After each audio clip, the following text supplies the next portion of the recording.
classes. I got a crazy teacher who wears dark glasses. Things are going great, and they're only getting better. Hi, this is Dr. Bain. This video is about traits and the role that they play in communication behaviors. I'm sure you can recall a conflict or 10 that you've been a part of or even witnessed. Guessing you can recall the emotion you felt or at least the intensity of that emotion or many emotions. And I'm sure with further reflection you could even recall some disagreements that were more productive than others. This unit focuses on what might affect our choices in constructive or destructive communication behaviors. Let's get started. In the late 1970s, Dr. Andy Rancer and the late Dominic Infante were interested in discovering what behaviors constituted communication competence. After some initial exploration, they had a list of behaviors that made a lot of sense, such as openness, self-disclosure, listening, empathy. These are all things that sound like they ought to be included in a definition of communication competence. Doing what good researchers do, they spent some time reflecting on the initial results of their thinking and realized that the list was missing behaviors that seemed to play a role in conflict and in disagreements.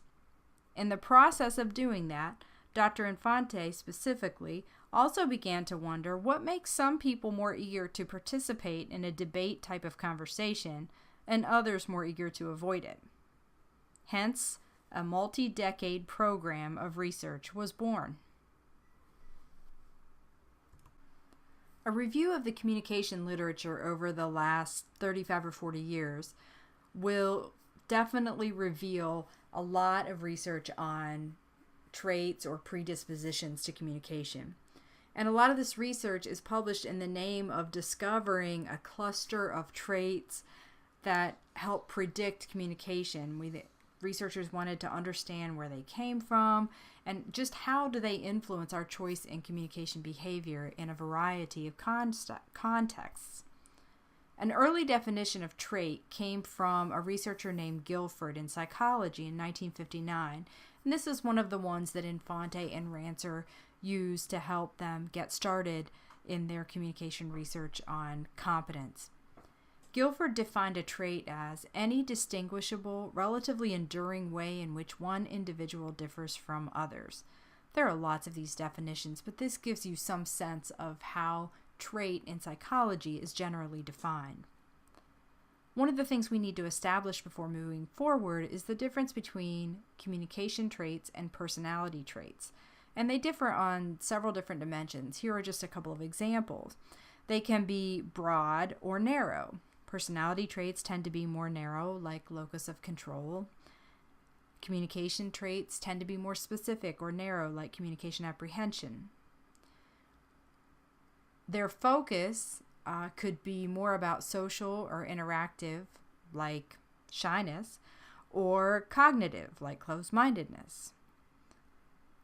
They could be part of a bigger framework, like the Big Five personality, or maybe they stand alone, like the SCO trait that you are doing a measurement for this particular unit.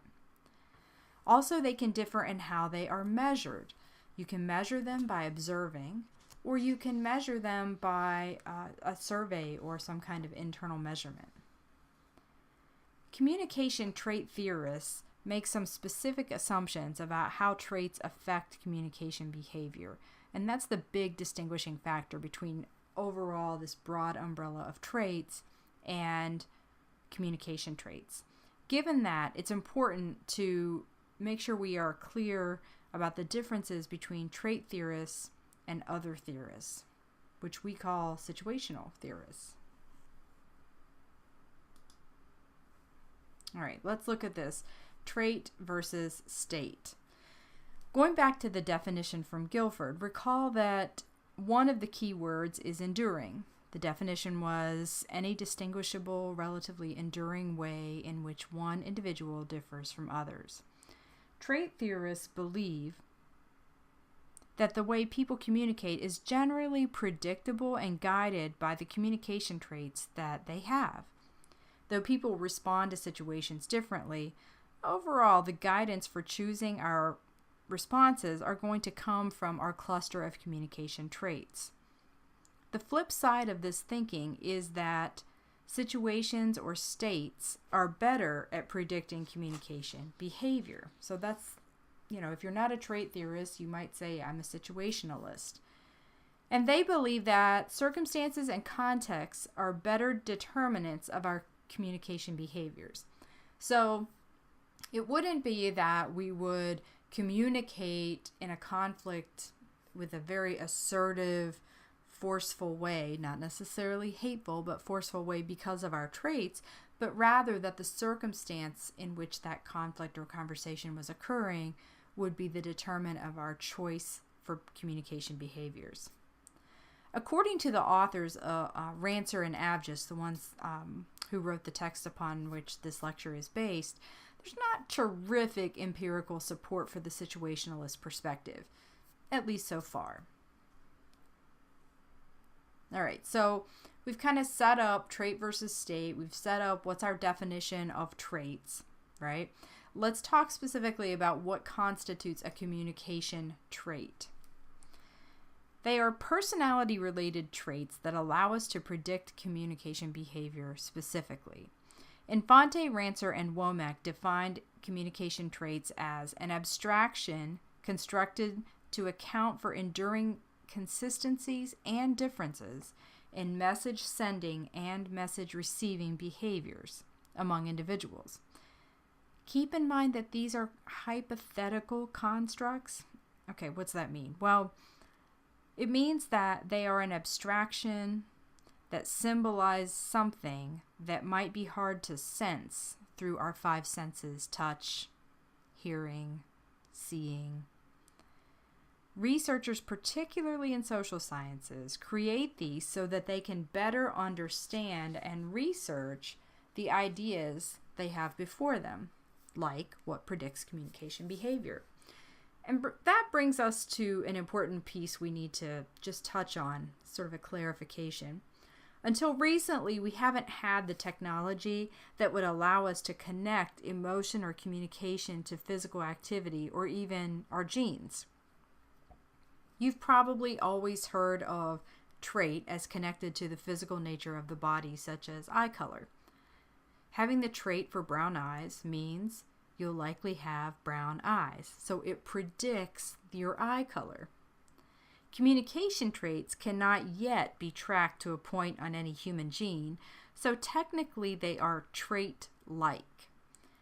However, we're getting closer, much closer, to knowing that some communication-related ideas are more tangibly connected to chemistry and biology than we knew before. Things like functional magnetic resonance imaging are showing us that when we message in certain ways, certain parts of the brain light up, just as an example. And we'll talk a little bit more about that later. And there's certainly plenty of reading out there if you're interested in that. For the purposes of simplicity and probably in the hope for the ability to connect the observations we've made in our research over these last several decades about communication to our chemistry and biology in humans, we're going to call these communication traits for now instead of trait-like communication predispositions, which is quite a mouthful.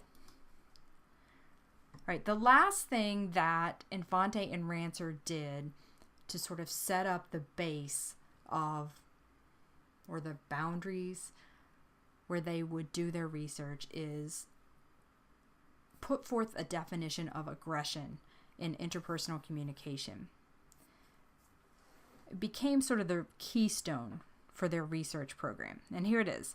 An interpersonal behavior may be considered aggressive if it applies force physically or symbolically in order minimally to dominate, or perhaps damage, or maximally to defeat and perhaps destroy the locus of attack. That locus of attack in interpersonal communication can be someone's body, it can be material possessions, self-concept, a position on a topic, or behavior. Let's break it apart just a little bit. We don't have to go too far down this road. But physical aggression involves the use of the body to apply force, such as striking or hitting a person or a thing. Okay. Symbolic aggression is about the use of symbols, in our case, most often words, although they could be nonverbal, to achieve that same goal. Consider how you would prepare for a debate. Okay? You would want to symbolically dominate or defeat your opponent's position, wherein the position is the locus of attack.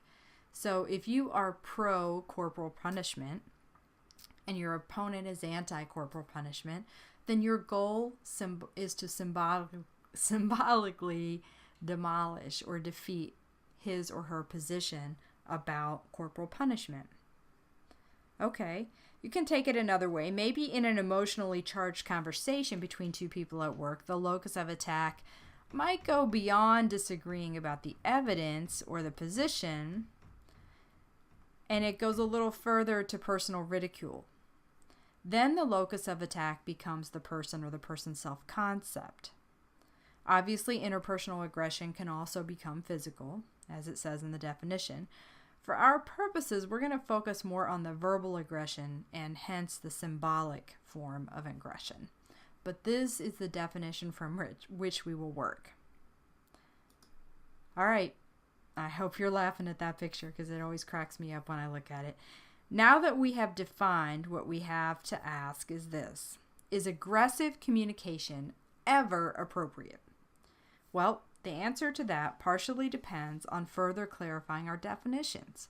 Some aggressive communication behaviors are inappropriate, where others are considered appropriate. This is especially true if the behaviors involve two types of aggressive communication. Those are called assertiveness and argumentativeness. So you can see appropriateness has a lot to do with the locus of attack. We're going to spend some time talking about this so you can understand what is appropriate aggression and what is inappropriate aggression. And those questions that are listed there, that are listed here, like, are you expressing emotion about someone's position? Are you expressing about someone's ideas? Are you directing the message at a person and the person's self-concept?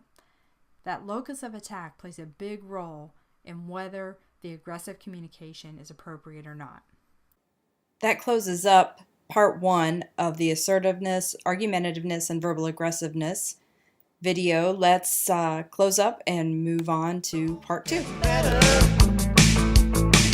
I'm doing all right, getting good